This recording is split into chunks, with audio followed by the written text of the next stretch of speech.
Bakit kaya hindi nila tinatapon sa tamang lalagyan ng mga basura? Yan po na, hindi naman tayo apektado dun. Sige. Araw-araw, may mga bagay na halos hindi na natin napapansin.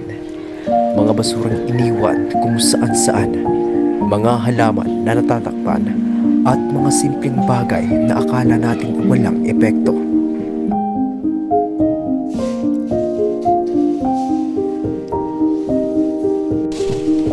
Mas, dati yung tandaan na ating pangalagaan ang gawa ng Diyos. Kahit maliit man o malaki, dahil sa paraan na iyon ay ating mapapangalagaan ang ating kalikasan.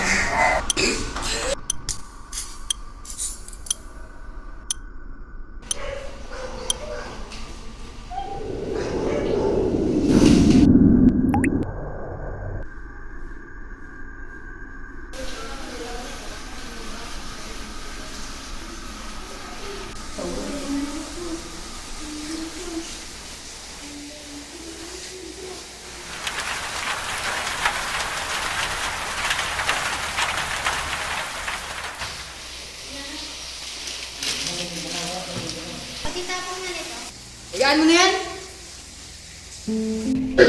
Nakakakalap pag-asa ang mata ng Bagyong Yolanda sa layo na lamang 384 kilometers east-southeast ng Giwan, Eastern Samar.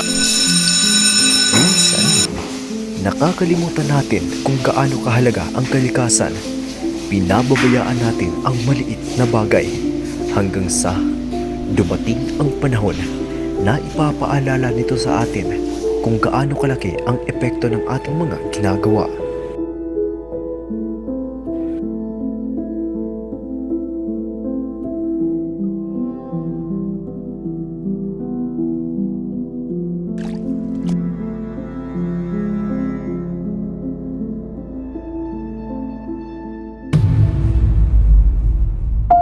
Pinakamalakas na bagyo hindi lang sa Pilipinas kundi sa buong mundo ngayong taon ang Super Typhoon Yolanda.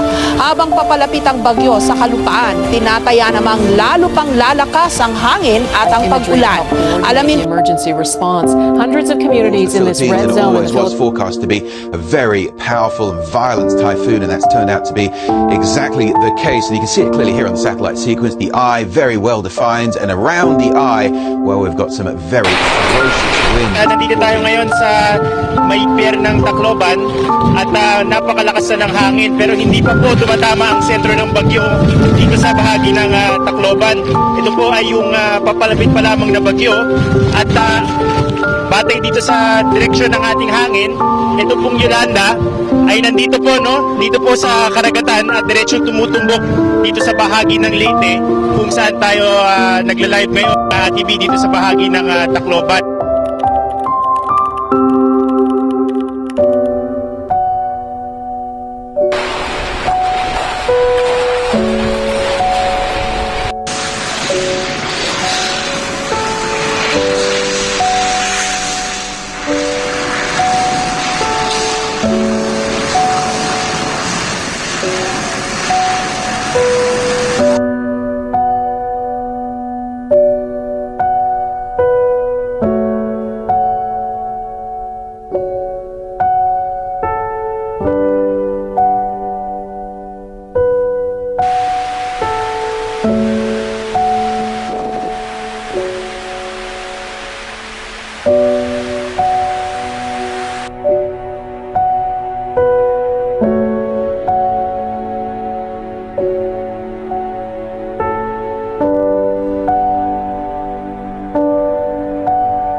found a little band.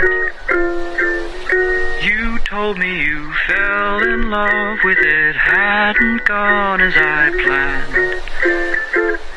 When you had to bid adieu, said you'd never love anew.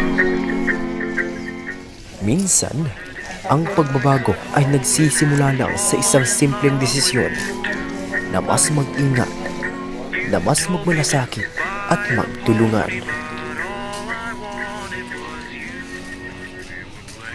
Kitapon nga nito. And you felt bad. You told me you fell in love with it, hadn't gone as I planned.